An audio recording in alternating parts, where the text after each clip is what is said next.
بسم اللہ الرحمن الرحیم نحمدہ ونصلی علی رسولہ الکریم اما بعد۔ محترم ناظرین کرام، ایک صاحبہ ہیں عنایہ صدیقی۔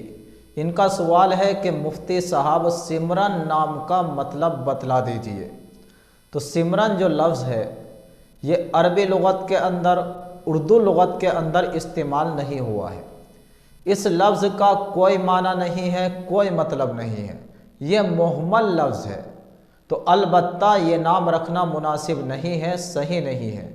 ہاں، یہی لفظ میم کے پیش کے ساتھ سمرن اور میم کے فتح کے ساتھ سمرن استعمال ہوا ہے، جس کا مطلب ہے ورد، وظیفہ، تسبیح، مالا۔ تو یہ سمرن استعمال نہیں ہوا بلکہ سمرن اور سمرن استعمال ہوا ہے۔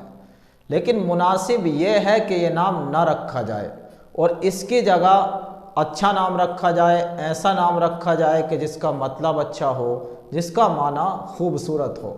بہتر یہ ہے کہ صحابیات کے نام پر نام رکھیں، نیک خواتین کے نام پر اپنی بچی کا نام رکھیں۔ والسلام علیکم ورحمۃ اللہ وبرکاتہ۔